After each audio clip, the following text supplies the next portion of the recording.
नमस्कार, मैं आशीन दीक्षित और आप देख रहे हैं मॉर्निंग वॉइस। शुरू करते हैं खबरों का सिलसिला। खबर प्रयागराज से है, जहां माघ मेले के दौरान मकर संक्रांति 2026 पर तड़के संगम घाट पर आस्था का सैलाब उमड़ा। आपको बता दें कि श्रद्धालुओं ने गंगा, यमुना और अदृश्य सरस्वती के पावन संगम में स्नान कर पूजा अर्चना की और दान पुण्य किया।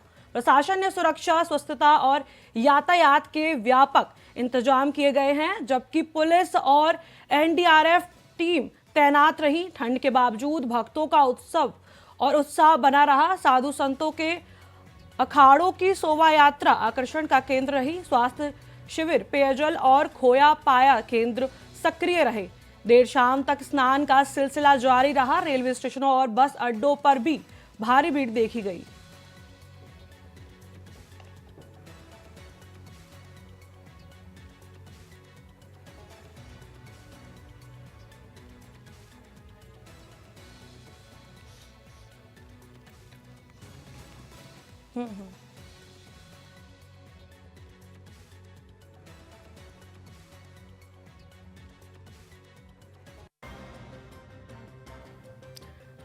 इसी पर हमारे साथ अधिक जानकारी के लिए वाराणसी से हमारे संवाददाता विजेंद्र मिश्रा जुड़ रहे हैं।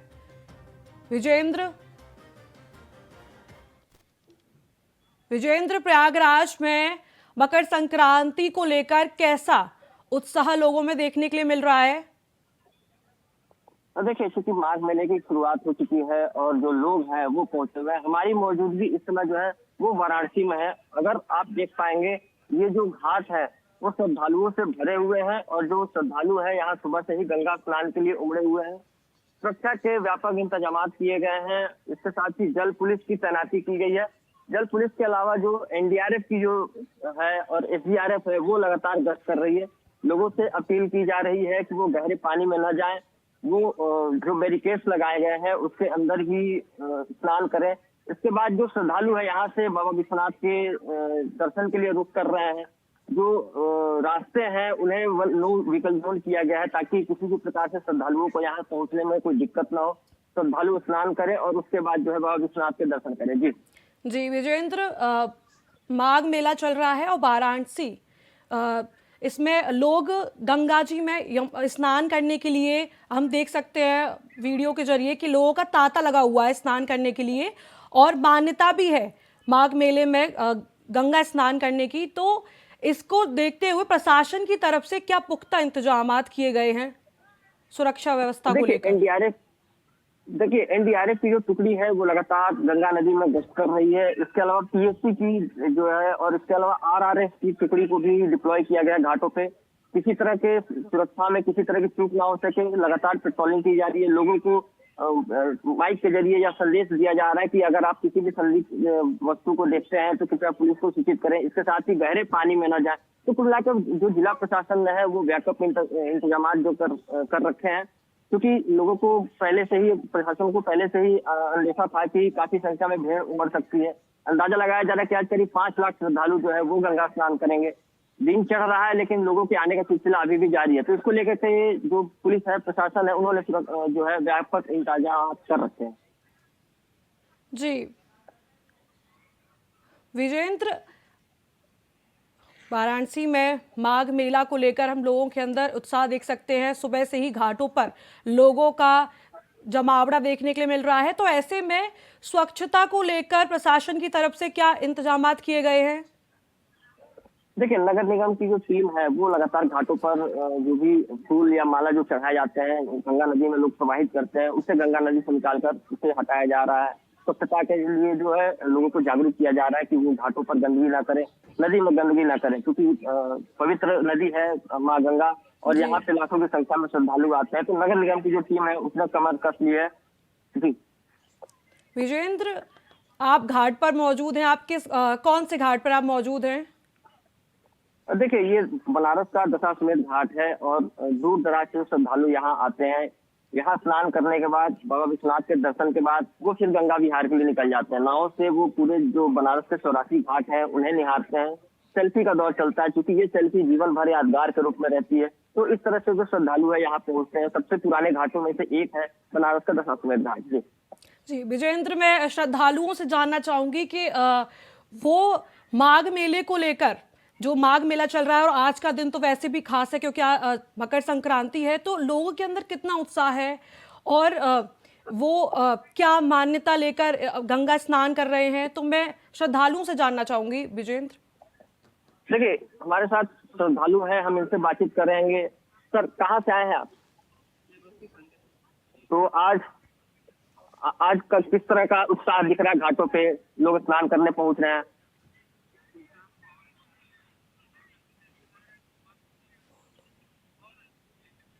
आज तो तिल और गुड़ दान करने ठीक की है जो विजेंद्र, परंपरा बने है। रहिए आप हमारे साथ और भी खबरों के लिए।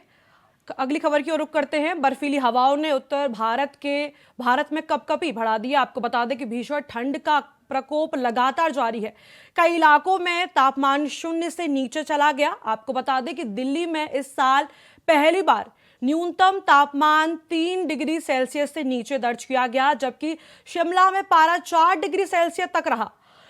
ठंडी हवाओं और कोहरे के चलते जनजीवन पूरी तरीके से प्रभावित हो रहा है। आपको बता दें कि भारतीय मौसम विज्ञान विभाग आईएमडी के अनुसार आने वाले कुछ दिनों तक ठंड से राहत मिलने की संभावना नहीं है और उत्तर भारत के कई हिस्सों में भीषण शीतलहर की स्थिति बन सकती है। मौसम विभाग ने पूर्वी और पश्चिमी राजस्थान में गंभीर शीतलहर और अत्यधिक घने कोहरे की आशंका को देखते हुए रेड अलर्ट जारी किया है। आपको बता दें कि इसके अलावा हिमाचल प्रदेश, उत्तराखंड, पंजाब, हरियाणा, दिल्ली, चंडीगढ़, उत्तर प्रदेश और बिहार में घने कोहरे के चलते ऑरेंज अलर्ट जारी किया गया है। आईएमडी ने चेतावनी दी है कि आने वाले दिनों में कोहरा और ठंड दोनों ही परेशानी बढ़ा सकती हैं।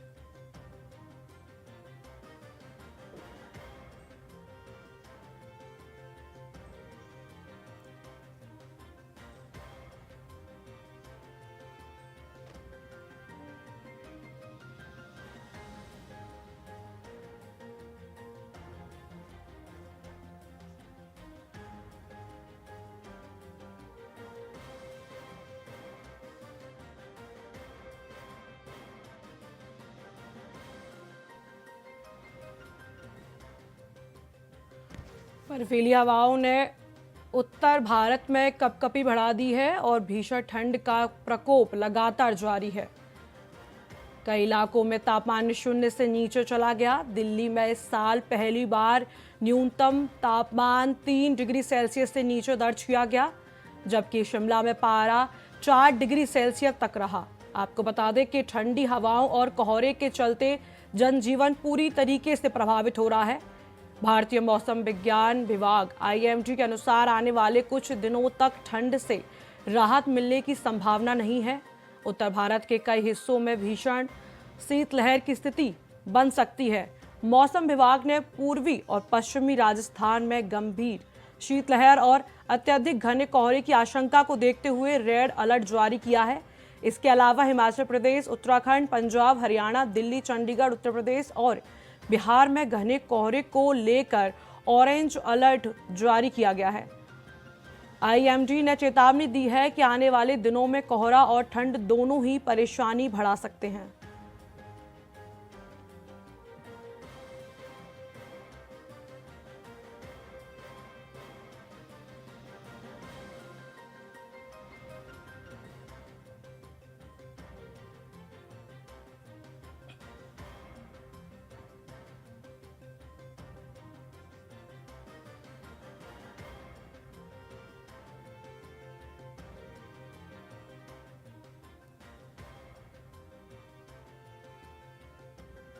इसी खबर पर हमारे साथ अधिक जानकारी के लिए हमारे लखनऊ से संवाददाता जुड़ रहे हैं, अनुराग तिवारी।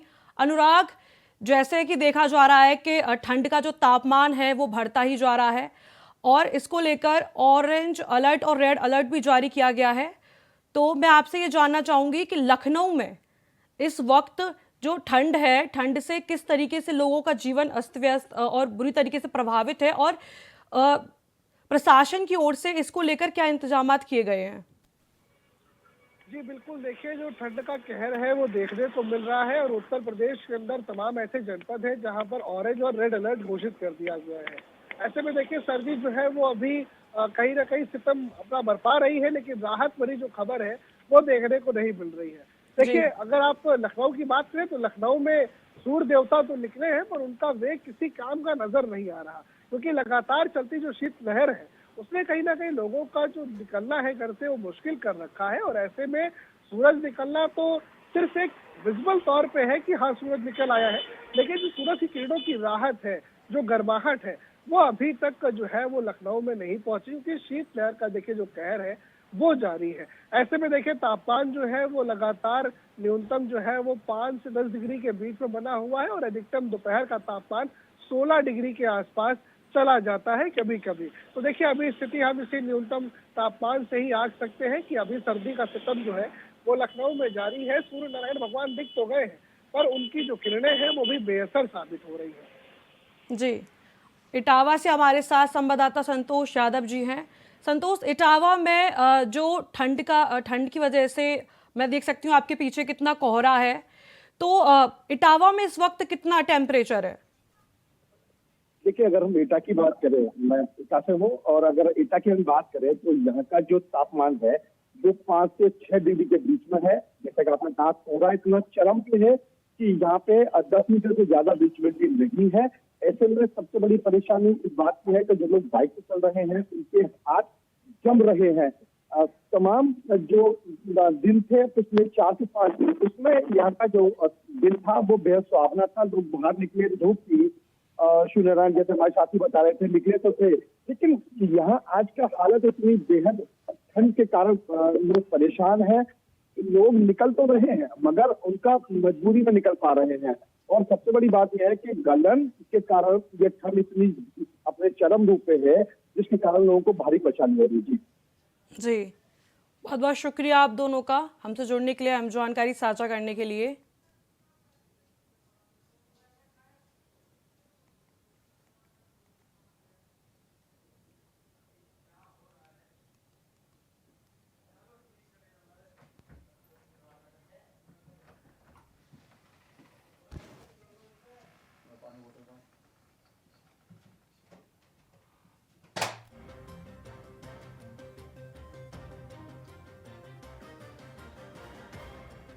बर्फीली हवाओं से उत्तर भारत में कभी-कभी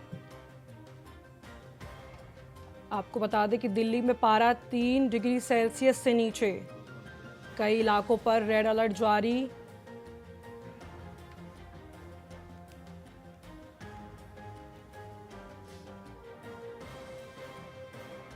इसी खबर पर हमारे साथ अधिक जानकारी के लिए वाराणसी से हमारे संवाददाता विजेंद्र मिश्रा जुड़े हुए हैं।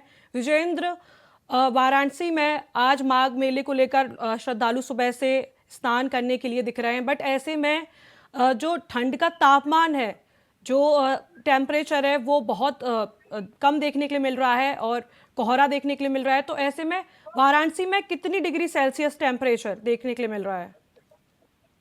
देखिए, यूं कह सूर्य भगवान कुछ दिन से बनारस से मेहरबान है और पिछले 3-4 दिनों से जो तापमान है उसमें बढ़ोतरी देखी गई है।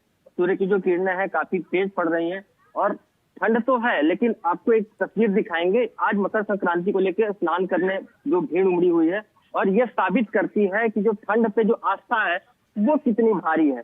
लाखों की संख्या में जो है श्रद्धालु काशी पहुंच रहे हैं और यहाँ गंगा स्नान करके, दान पुण्य करके यहाँ से रुखसत हो रहे हैं। तो अगर आप बात कर लें ठंड की, तो जिस तरह से बनारस के जो हालात अभी देखने के लिए सामने आ रहे हैं, श्रद्धालु जो है लाखों की संख्या पहुंच रहे हैं, तो अभी तो इन्हें देखने के बाद यह समझ में आता है कि ठंड तो है ही नहीं। हालांकि जो टेम्परेचर है वो बढ़ चुका है। सूर्य की किरणें प्रॉपर जो है वो बनारस के घाटों पे है वो पड़ रही है। तो फिलहाल यहाँ पे उस हद तक ठंड नहीं है, लेकिन ठंड तो है, फिर भी करीब 10-12 डिग्री के आसपास यहाँ पे टेम्परेचर दर्ज किया गया है। जी, तो ठंड की वजह से क्या श्रद्धालुओं की आस्था में, या फिर आप आज माघ मेला है, मकर संक्रांति का दिन भी है, तो ऐसे में श्रद्धालुओं की भीड़ हम देख रहे हैं, तो क्या ठंड की वजह से कहीं श्रद्धालुओं की भीड़ में कुछ असर पड़ा? देखिए, कल भी यहाँ श्रद्धालु पहुंचे हुए थे और आज भी पहुंचे हुए हैं। कल करीब 3 लाख लोगों ने गंगा स्नान किया और आज अनुमान है कि करीब 5 लाख लोग बनारस में घाटों पर गंगा स्नान कर सकते हैं। सभी 84 घाट जो है वो खचाखच भरे हुए हैं और फिलहाल इन पर ठंड का किसी भी तरह का असर देखने को नहीं मिल रहा है। ये श्रद्धा है लोगों की और जो आस्था है वो ठंड पर भारी हो चुकी है। जी, जी, बहुत बहुत शुक्रिया विजेंद्र, हमसे जुड़ने के लिए, अहम जानकारी साझा करने के लिए। अगली खबर की ओर रुख करते हैं। गाजियाबाद में 23 सितंबर को बदमाश को गोली मारकर सुर्खियां बटोरने वाली महिला थाने की टीम का हिस्सा रही। दरोगा भुवनेश्वरी को एंटी करप्शन टीम ने 45,000 की रिश्वत लेते हुए रंगे हाथ गिरफ्तार किया। आपको बता दें कि ये कार्रवाई साहिबाबाद महिला थाने की रिपोर्टिंग चौकी पर की गई, जहां दरोगा रिश्वत की रकम ले रही थी। दरअसल मामला दहेज उत्पीड़न से जुड़ा है, जिसमें शिकायतकर्ता से केस में राहत दिलाने के नाम पर मोटी रिश्वत की मांग की जा रही थी। आरोपी महिला दरोगा द्वारा लगातार रिश्वत देने का दबाव बनाया जा रहा था। मामले में पीड़ित रामपाल सैनी ने इस पूरे मामले की शिकायत एंटी करप्शन टीम से की, जिसके बाद टीम ने जाल बिछाया। जैसे ही महिला दरोगा ने 45,000 की रिश्वत ली, एंटी करप्शन टीम ने मौके पर ही उसे गिरफ्तार कर लिया। गिरफ्तारी के दौरान की तस्वीरें और सोशल मीडिया पर वीडियो भी सामने आई है। एंटी करप्शन टीम द्वारा की गई इस कार्रवाई के बाद पुलिस विभाग में हड़कंप मचा हुआ है। आरोपी महिला दरोगा से पूछताछ जारी है और मामले में आगे की कानूनी कार्रवाई की जा रही है। गाजियाबाद से 45,000 की रिश्वत लेते महिला दरोगा गिरफ्तार।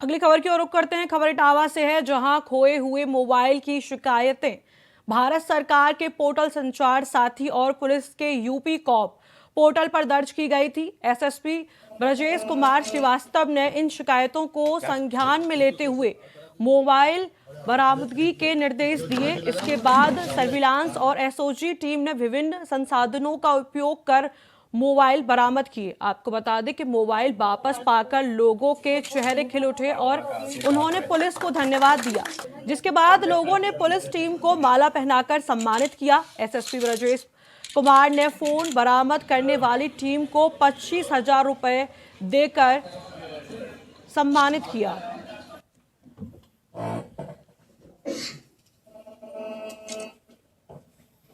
एसपी सिटी और एसपीआरए के नेतृत्व में जनपद इटावा की सर्विलांस एवं एसओजी टीम द्वारा गुमशुदा मोबाइल फोन की बरामदगी के लिए प्रभावी कार्रवाई की गई है।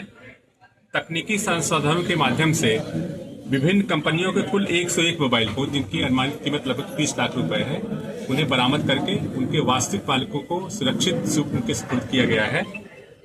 ये एक बात उल्लेखनीय है कि ये जो गुमशुदा मोबाइल हैं, इनकी शिकायत भारत सरकार के CEIR पोर्टल, यूपी का पोर्टल और थानों पर तथा पुलिस कार्यालय में सीधे प्राप्त कराए गए थे। जो टीम ने इस पे काम किया है, उनको 25,000 रुपए का पुरस्कार द्वारा दिया गया है। सर 1 साल लगभग हो रहा है, 6 मार्च को मेरा फोन खोया था। Thank you.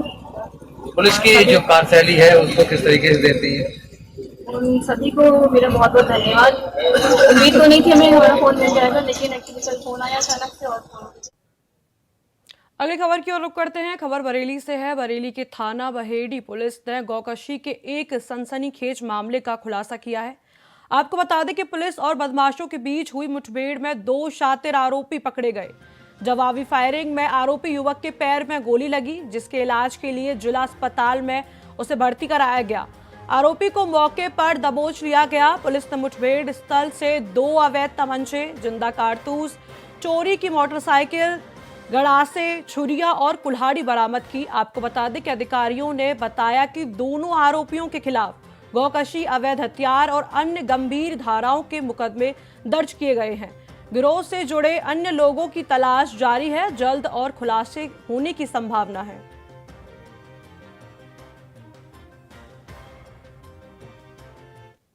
8 जनवरी को थाना बहेड़ी के ग्राम सकुटिया क्षेत्र में गोकशी की घटना हुई थी। इस घटना के संबंध में पुलिस द्वारा तत्काल अभियोग पंजीकृत कर और बदमाशों की सरगर्मी से तलाश की जा रही थी। इसी क्रम में आज अभी सायंकाल में ग्राम सकुटिया के जंगल में मुखबिर की सूचना पर पुलिस टीम द्वारा जब 2 बदमाशों को रोका गया तो उनके द्वारा पुलिस की पार्टी पर जान से मारने की नीयत से फायरिंग की गई और भागने का प्रयास किया गया। पुलिस द्वारा की गई आत्मरक्षार्थ फायरिंग में एक बदमाश घायल हुआ है व एक बदमाश दूसरा जो उसको भी मौके से पकड़ लिया गया है। घायल बदमाश का नाम अबरार सन ऑफ नबी अहमद निवासी रेवाड़ी खुर्द थाना मिलक रामपुर है।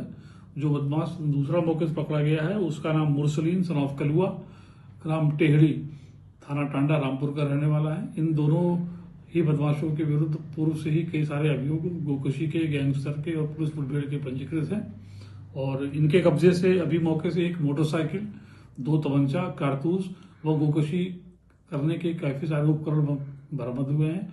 घायल बदमाश को तत्काल पुलिस द्वारा CHC उसके बाद जिला अस्पताल रेफर कर दिया गया है। अन्य गिरफ्तार बदमाश को थाने पर ले जाकर के आवश्यक विधिक कार्रवाई की जा रही है। फिलहाल इस बुलेटिन में इतना ही। आप देखते रहिए इंडिया वॉइस।